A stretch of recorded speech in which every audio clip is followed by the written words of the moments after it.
Vamos lá então falar do nosso primeiro marcador, PCR ultrassensível. É uma proteína inflamatória. Estão vendo aqui que eu deixei para vocês os marcadores inflamatórios de fase aguda. Mas é muito engraçado você falar que a PCR é um marcador de fase aguda, porque fase aguda, gente, significa quando você está com uma infecção e aí o teu sistema ele reage de forma bastante intensa para avisar o teu sistema imunológico, né? O sistema celular, a gente tem dois sistemas, né? O celular e o humoral, a gente chama imunidade inata. Hoje mudou o nome, né? Imunidade inata e a imunidade adquirida. Então a gente tem as células de defesa, os famosos leucócitos, que chegam primeiro sempre que tem um invasor. E aí a gente ativa os famosos linfócitos, né?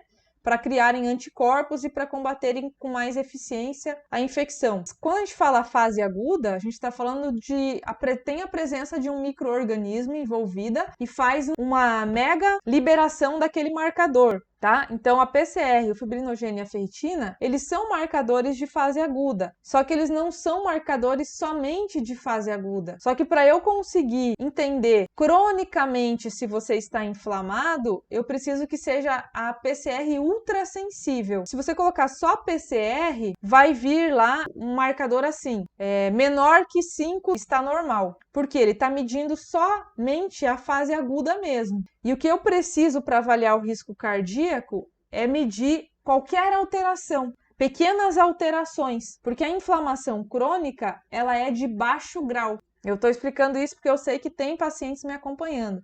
Para profissionais de saúde, essa informação deveria ser uma informação lógica e óbvia, mas teve gente que meio que dormiu nas aulas de fisiologia. Meio que dormiu nas aulas de patologia, achou que não era importante, né? Só porque era no primeiro ano de faculdade, aí dormiu. E aí agora faz maior confusão com os exames.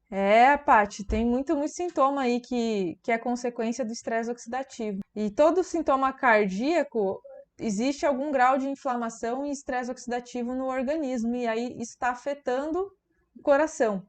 Lembrando, né, que o estresse oxidativo e a inflamação. Quem viu a live da Rota da Doença ontem, vocês conseguiram ver? Porque se vocês perceberem, a inflamação, o estresse oxidativo e a glicação já é fase 2. Já é uma evolução de algo que estava acontecendo. Qual é a causa da inflamação? Qual é a causa do estresse oxidativo? O que levou o corpo a ter essas reações bioquímicas deletérias? Falta de nutrientes e excesso de toxinas.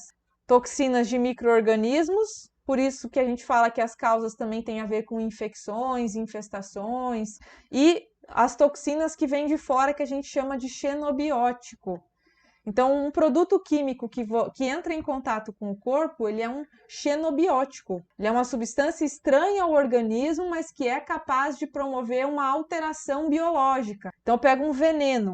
Meu corpo não produz veneno, mas se eu entrar em contato com o veneno, ele vai produzir essa alteração, né, biológica, ele vai produzir alguma mudança bioquímica no meu corpo. Então aí eu digo que meu corpo não produz aquilo, mas o meu corpo reage àquilo. Então é um xenobiótico. Então tudo o que nos acontece, tudo tem a ver com a falta de nutrientes e com excesso de toxinas. E aí a gente entra por exemplo, falta de nutrientes que são antioxidantes. Eu entro num estresse oxidativo. Excesso de micro-organismos patogênicos no meu intestino, chamamos isso de disbiose. Vai gerar toxinas ali, intestino hiperpermeável, eu vou começar a inflamar. Meu intestino, meu organismo vai reagir àquela presença daqueles micro-organismos e eu vou começar a ativar o meu sistema imune e eu chamo isso de inflamação crônica sistêmica de baixo grau. Então, a maior parte da inflamação que nos causa problemas cardíacos está no nosso intestino, tá? Das infecções por bactérias, por fungos e das infestações por parasitas que nós ultimamente temos ignorado bastante. E aí, por que a gente desequilibra essa microbiota? Pela nossa alimentação, que é muito rica em toxina, que é muito rica em açúcar e gordura, que alimenta bactérias e micro-organismos patogênicos. Porque os nossos micro-organismos benéficos, os nossos lactobacilos, eles gostam mesmo de fibra. E fibra está presente nos vegetais. E aí a gente não come o vegetal, a gente prefere comer a porcaria ultraprocessada. e aí a gente vai favorecer o crescimento de uma microbiota ruim. Então, tem uma total relação problemas cardiovasculares com a microbiota. E cada vez mais tem livros e mais artigos, e a cada ano, né, tem esse livro aqui da modulação intestinal, tem capítulo, tem figura, tem tudo dedicado a mostrar como que uma microbiota ruim produz, digamos assim, toxinas que alteram o sistema cardiovascular. Tem figura, tem desenho.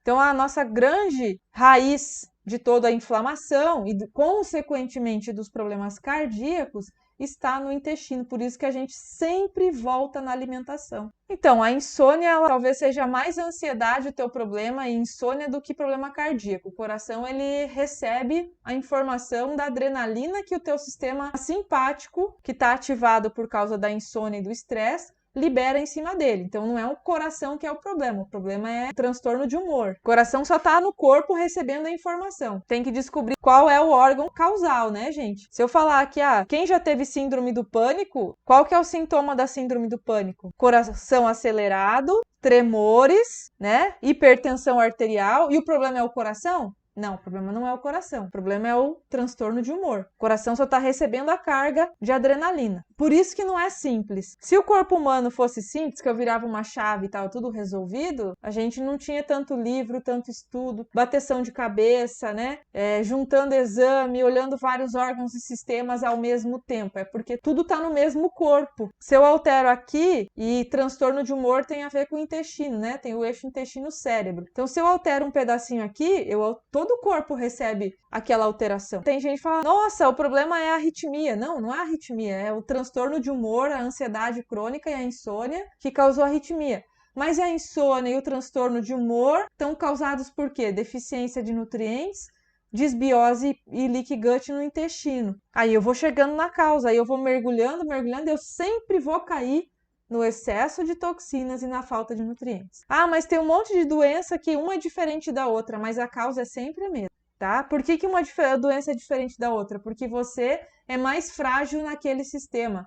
Então, quando você coloca o teu corpo com excesso de radicais livres e excesso de inflamação, o teu coração sente. O paciente B, se ele fizer a mesma coisa, excesso de radicais livres, inflamação, ele vai ter transtorno de humor.